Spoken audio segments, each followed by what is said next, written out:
Hello, world, and welcome to R&R Does Stuff in 2026. This is our kick off the new year episode.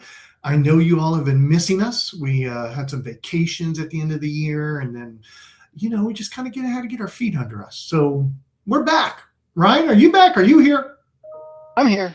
I'm just kind of, absorbing the 2026 goodness.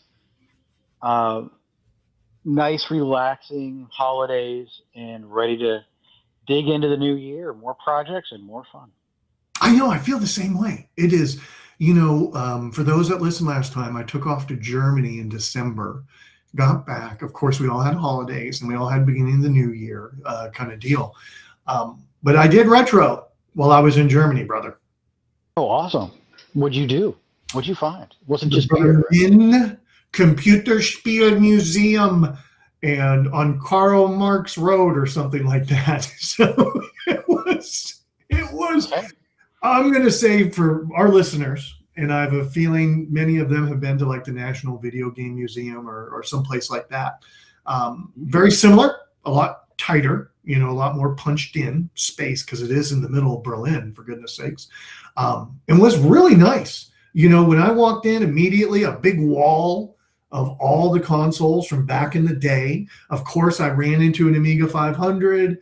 I ran into TIs and Commodores. They had all the usual suspects lined up. It's awesome. Now, it was on a school day. And what was really cool, they did have kids there. There was a field trip going on. So we saw a bunch of young people. We were like, what are all these young people doing here? And then we saw some old people yelling at the young people to be quiet. And went, it must be a school trip. And so it was really neat as we were exploring this museum about, the history of computer gaming and the different exhibits they had. We were kind of working around young people exploring the same thing. So it was really neat. The arcade was packed. They had an arcade area. They had some recreated scenes like what a room would look like in the 80s and 90s, but with the European flair on it, not our American flair. Oh, how did that compare to the museum by your house? Very similar. And I'm going to say the museum by my house did a much better job. The National Video Game Museum was really well funded and really well built. This was like a smaller version, less involved version of those room displays. Remember when we were at VCF East and they had that room kind of in the back corner that was supposed to emulate a room in the 80s? It had a 64 on it and stuff. Yeah. So that's the low bar. National Video Game Museum's the high bar. They're right there in the middle, dude. They added more things. It looked like a room. It was really well done. Some of the fun things that I saw were a DDR TV Spieler. So I guess they called it the BSS-01, and it was a East German produced Pong-like video game console. And they had an original one there, and then they had one that I think maybe was an original case that they got it working. I don't know if there was anything real inside of it or if it was emulated, but you could push the buttons and you could play the old DDR games. So, and I think that was the only console ever produced, if I read the little notes right. So I did get to see some highlighted things like that were really cool. Hitchhiker's Guide was there as an exhibit, and they had a lot of hand touch. I saw a 5-way Pong machine that I jumped in with some of the kids and played some 5-way Pong. That was pretty neat. Overall, if you're in Berlin, it is worth the time. What was it? €7 a person to get in. I think we were done an hour and a half, something like that. I mean, it's no Nix Heinsdorf museum that is like 3-4 levels of stuff. But it was definitely fun to see how it was curated and how things were put up. And for those of you that are English speaking only, it was German and English. So it was very friendly to foreigners to come visit. Well, that's nice. We did win the lottery a little bit with English is mostly the world common at this point. Yes. It seems to be anyway. And we're all spoiled in that aspect, but I like it because I get to know what's going on. So I'll put a link in there. If anybody ever has travel plans that way, be sure to go check it out. Great hardware all around. It was really neat to see the way they set things up and the way they explain things. And there's a couple surprises in there too if you go. So hopefully you'll have a good time. Now, you've been messing around with any of your hardware while I've been gone, Ryan? I have a feeling this is going to be a hell yes. Yeah, there's been a little bit going on. So like we went to California the end of last year. I picked up and the VCF Midwest and then Amy West. So I picked up a Kicksmash 32 out in California, which is a modern ROMs, not really emulator, but so it's a little ST, I think 32 with some flash memory on it that you put in the ROM slots for the Amiga. Oh. You can program multiple ROMs in there, and you can change them from what's inside the Amiga. So if new ones come out, you just go change them. You just run a command, boom, we boot into a different ROM. So that's now in my 4000 tower. And in Midwest, I picked up a BFG 68060 accelerator card. The BFG. I love that. I love the labeling of that one. Dude, you already got them all in and everything's working. Yeah, they're in. The BFG is overclocked at 100 megahertz and seems pretty solid. The chip itself is rated for 50 megahertz. The version of this chip was supposedly, could take 100 megahertz, so overclock it, and I did, and it seems to be working, so that's pretty cool. So playing around with that. Any surprises? Or was it pretty much to the instruction? It was to the instruction. I had to go figure out how to update the flash and stuff like that, so I was reading some directions. Unfortunately, changing the clock speed, you got to take the Amiga apart and actually change a jumper. So I was thinking about putting some kind of switch or something on the front through one of my 3D printed brackets, so I could change it from 50 megahertz, 75, or 100, depending on what I wanted to play around with.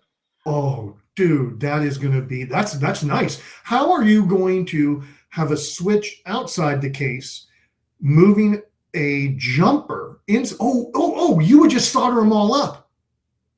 Yeah, I mean, it's 3 pins, right? So you put the 3 pins on a connector, you just run that 3-wire out, and now you have some kind of dip switches or something to flip the ones you want, and it'll cross the right jumper. Yeah, if you had a 3-way throw on a switch, you could be 50, 75, 100, depending upon where that throw is, huh? You could, yeah. I haven't quite figured out how I'm going to do it yet, because I think it's actually, if I'm going by memory, I don't remember if it's 2 2-pins or 2 3-pin inside the board. So it's depending on what jumpers you have set, actually will set the clock speed. Well, I expect a GitHub on this with full documentation and all of your 3D printed files available for our next podcast. Yeah, we'll see. I might actually just take one I have and just drill a hole through it and mount the bracket. Dude, that's a great idea. That's really a nice idea to keep you from getting that case off every time. Yeah, I don't want to take that thing apart more than I have to. It's kind of a pain in the butt. But luckily, it's not too bad. It just slides out, and I only have like 1 screw in it at this point, and then the case lifts up. And you can get to the jumpers barely without taking all the stuff out. Oh, dude, and yeah, that's a great project idea. And the BFG just went in like smooth as butter. It went in. You have to take a crap ton of stuff out to get to the. So you got to take you got to pull all your drives out of your front. You got to lift this bracket up out of the middle, and then you can actually get to the CPU card. Well, and what's even neat, the ROMs are underneath the CPU card. So with getting that Kicksmash in there, now as new Amiga OS like 3.3 comes out, maybe later this year, that I can push the file on the Amiga, flash it into one of the slots, and then boot into that without having to disassemble the Amiga, which I'm super excited about. Dude, this is great. Those are some smart strategic pickups. Yeah, they're pretty sweet, and I would say my 4000 T is the one I use the most at this point. You and Jason are much more strategic on your pickups. I swear to God, if we go back and listen to other podcasts, you're going to hear the crazy stuff I pick up here and there. And you listen to Ryan, he gets like pinpointed laser goodness. So great job, man. Glad you had a productive time off to get a few things done. Yeah, it's definitely been playing around. I somehow I feel like you were building something. How's that going? Yeah, I didn't go retro. I was at Sam's. And have you seen these calendars, like the Skylight calendar, Ryan, where instead of putting up a 12-month calendar, you put up like a monitor? No? No, I've not seen them. Okay. They had one at Sam's, and it's basically, it shows your calendar and all your task stuff. It's kind of a home system. And if you had a family full of people, it'd probably be really good. You don't have to write things. It's all there visual. I was like, man, I think I want to buy that. So I went home, and this is what I try and do, is I go home and think about things, people, unless I've been drinking, and then I just order it anyways off the internet. And so you know that happens. And so I got home, and I started researching it. And of course, it's hundreds of dollars, like $400 or $300. I don't know. It's hundreds of dollars. And you got to have an app. And for the extra features, you got to pay a little subscription fee and blah, blah, blah. And then I looked at other manufacturers. You got to have an app. You got to have this. And then I remember myself being at retro events and everyone talking about how, when the app gets unsupported or they don't upgrade it to the newest OS, you kind of find yourself sometimes behind the eight ball. You got a product that has to be reverse engineered to work. You know what I mean? Yes. And so I went Raspberry Pi, brother. Nice. I started searching, and sure enough, there's people doing this. And then I was like, Ryan, what if I just show my Google Calendar? I make it auto boot, and it just comes up to my calendar. And then I was like, how much is a USB touchscreen? Oh, it's $100-something, like low 100. And I said, let's try it. I ordered one, did a little testing, working great. Bought a mount. It's in my kitchen now. I got a little power supply coming to kind of clean some things up, or a power strip to help clean some things up. But dude, I'm done. It is up. I got a Pi 5 I now picked up. I was on a Pi 3 and it runs really slow. I'm going to do some more testing to see what these other projects are that people have done that will integrate with Google and provide you the ability maybe to make the UI you want. You know what I mean? Instead of being committed in their environment. So I'm going to expand the project a little, but it is definitely up and running. I need to play around with getting into kiosk mode so it gets rid of the bars. But sure. Every January, I normally buy a new calendar and I put it on the wall and I fill everything out. Now I just went in and presented my Google Calendar where all that information was anyways. And I'm going to start using Google Tasks to help keep track of things I need to work on. So that was my project. It's not retro, but it was something I got done. No, it's something you wanted to do, and it fits. It's tinkering and trying to build something and build your own instead of buy the thing, right? Yeah, and then I'm not dependent to anybody, right? If something changes, I can on the whim update my Pi and do something new. And that was definitely well worth it, and I'm really enjoying it. Awesome. Well, I'm glad to hear that. Did you by chance get into anything else, or are we moving on to some software stuff? What have you been up to?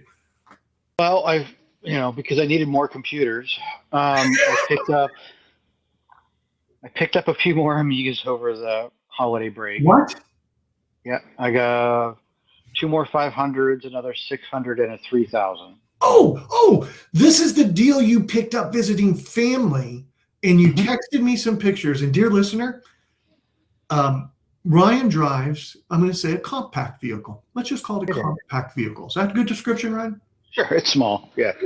So he sent me some pictures, and he had picked everything up, and it filled his car up and the passenger seat. And my comment was, well, how's Amy going to get home? His wife. Yeah. How'd you get everything back? That car was packed. There are still a few things at the family waiting for round 2 of the trip. But all of the Amiga stuff, all of the Amiga hardware has made it back. Let's put it that way. There's a few other things. It's here. It was packed, floor to ceiling kind of thing. Luckily, our car has a little switch so you can see out the rear view camera for the rear view mirror. Oh, Because you that's could not see, there's no way you were seeing back. It was just stacked. So that's here. Of course, the Amiga, the 3000 had a leaking battery, of course, right? Because they do. So I've removed the battery. Luckily, the damage was pretty localized. It was stored flat, so the acid didn't really run. So I've stripped it down and remasked around the battery, and I put in a battery, one of the little new CR2032 battery adapters. So that's in there, for you.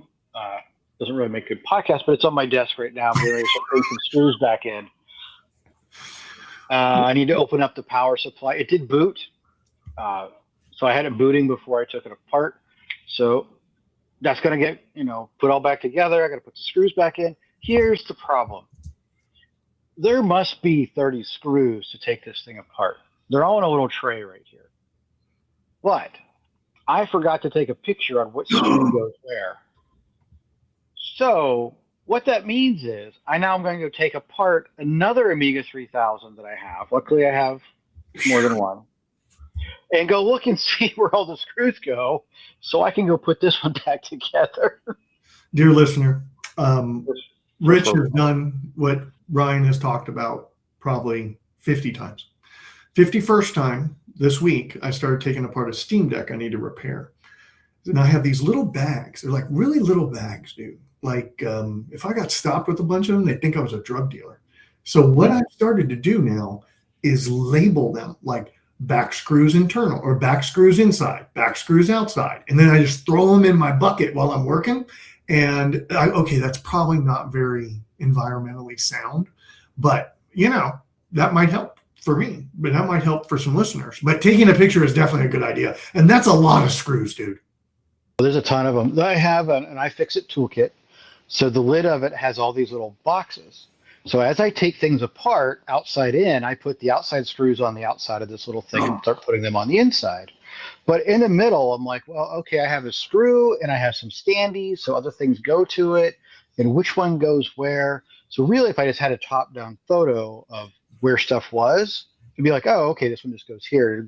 Everything will go back together super easily.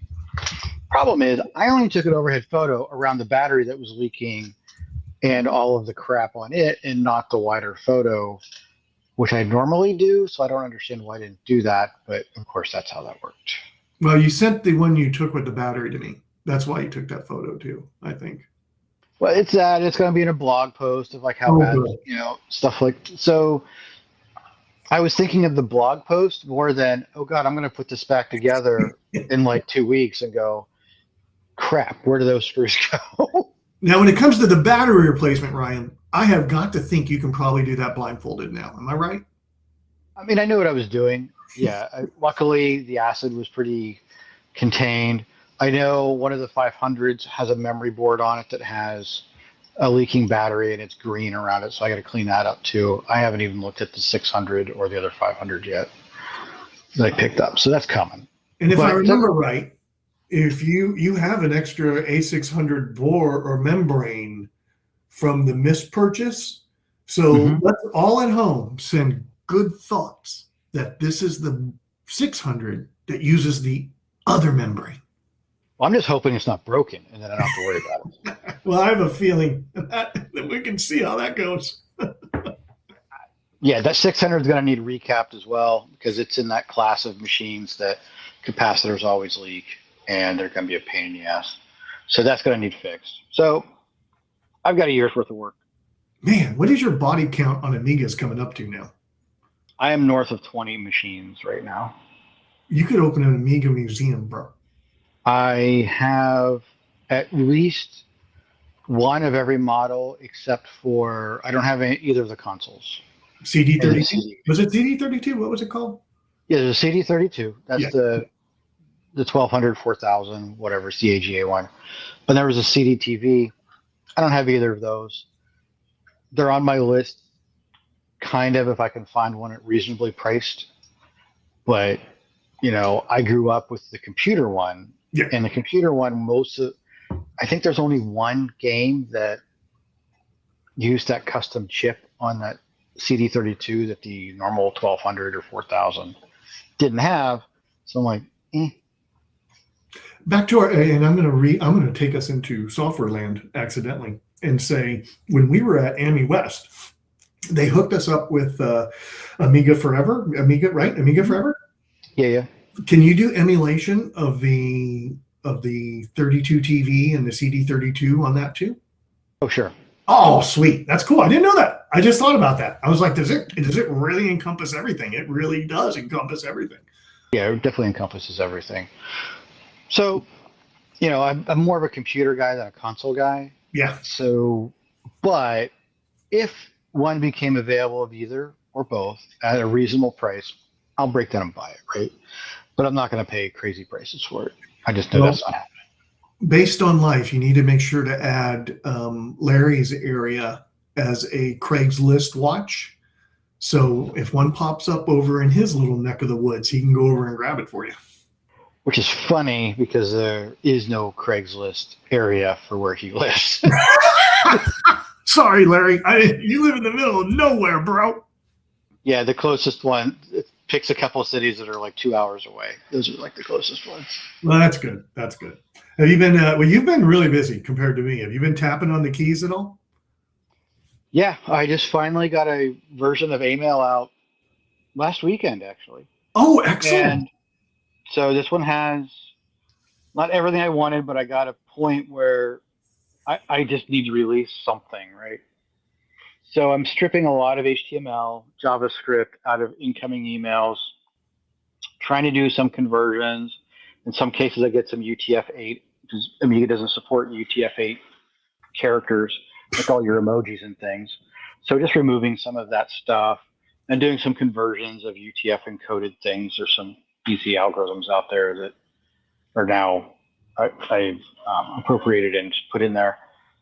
So if I detect them, then just go do the translation and give me back the ASCII. So that's kind of there. So the messages are easier to read, but they're not perfect. They're nowhere near perfect. But it is better. 2 months of 2.5 months of, oh my God, why are there so many email formats?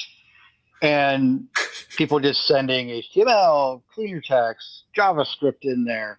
I found stuff that have JavaScript in there that are using Ajax. So they're going off and here's this JavaScript in the email. And I'm going to go populate some of the email message from the JavaScript that's in the email.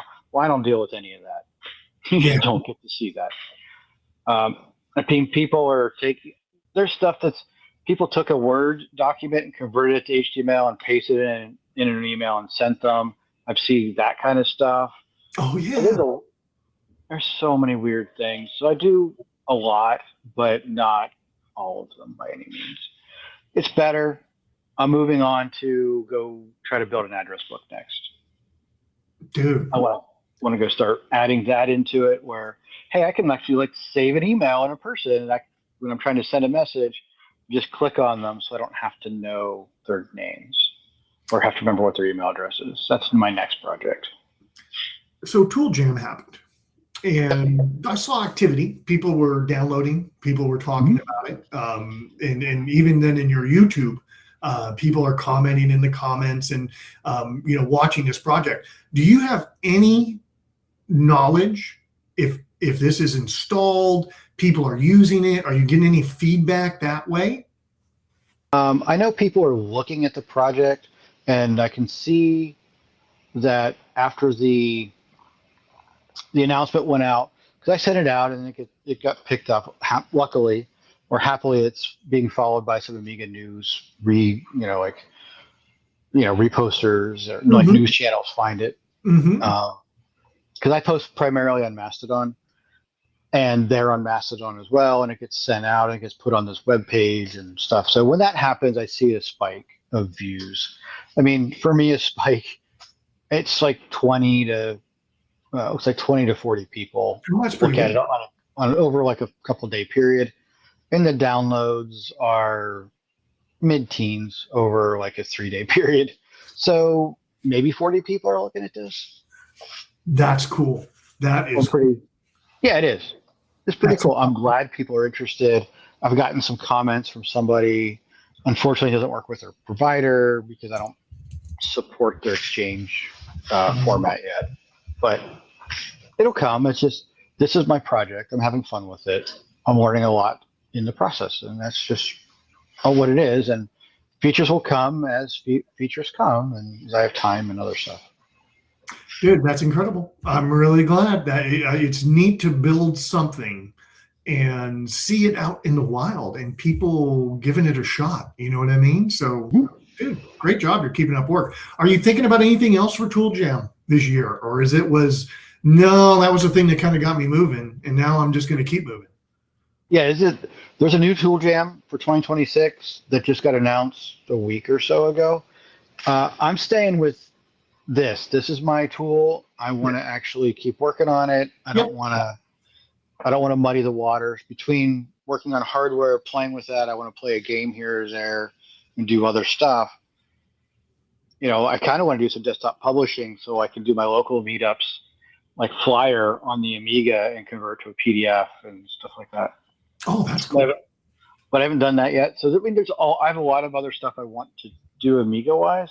I just don't have the bandwidth to be building more projects. I want to make an email as good as it can be and usable. So with me building stuff, what are you building?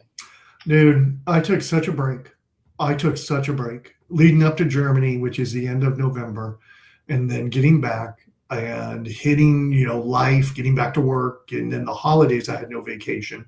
And then the beginning of the year, I finally came back to Micro Adventures Book 8 and started. So I'm still working through my basic life.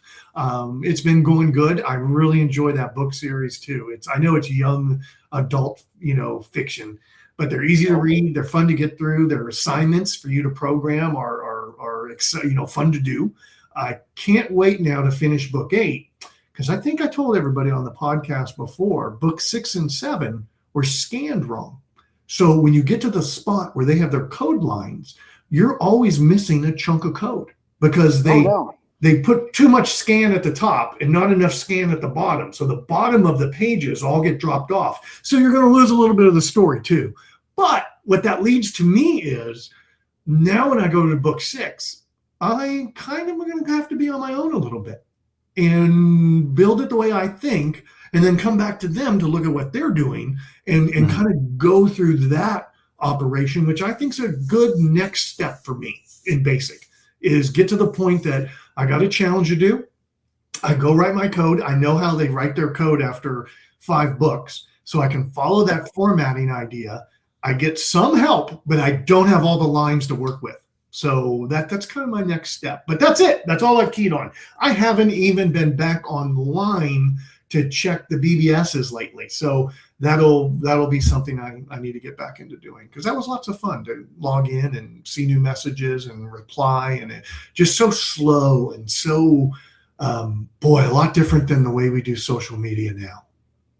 Oh, definitely. I've been, as a spoiler, that it should be a topic for one of our future episodes, but I've been playing around a little bit on BBSs. I got like a couple that I've been dialing into, checking like FidoNet and some of these other networks, and seeing a couple messages here or there. So I look forward to our discussion of that on a future network. Ooh, yeah. A little BBS corner.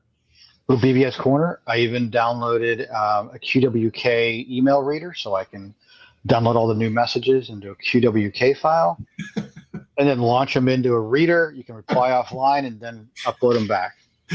I'll never do that. Ryan, you're so amazing.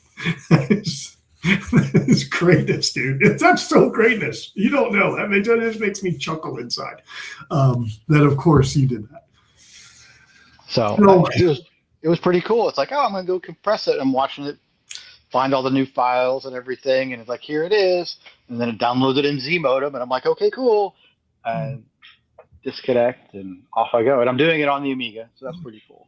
And I'm over there hitting the space bar. Letting the things keep going. I put it into constant roll, and I just let the new messages go by, looking for something that's interesting. But no, I like that idea. Maybe I'll learn one day to do that too. We'll see. And I think we'll have to offline coordinate so we can try to send something over FidoNet, Ooh. and then we can talk about it. Like, how did the experience go? And we'll have to, it's going to be a little bit of work to like set this up, but I think we should do that. But anyway, yeah, it's been great. I'm glad you're getting back to the books. Were there only 8 of them? Yeah, looks to be there's only 8, and I think that's a perfect number for me. Yeah. I know that we have dog-eared a few books for me to use.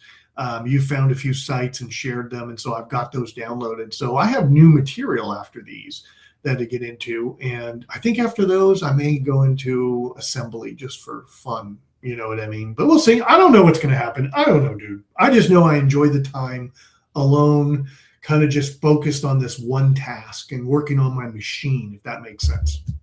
Sounds great to me. Love it. Love it. It's been a great adventure, man. It's been a good year so far, folks. How's everybody else's year? Are you going to do a tool jam? Tippy top below and let us know if you're doing a tool jam or what your projects have been or that kind of jazz. So hopefully, hopefully everybody's ready for a new year too. I love it. Love it. Well, all right, everyone. Thanks for joining us on our little recap, and we'll get back on schedule, posting some more updates and letting you join us on our crazy retro adventures. Excellent. Thanks all.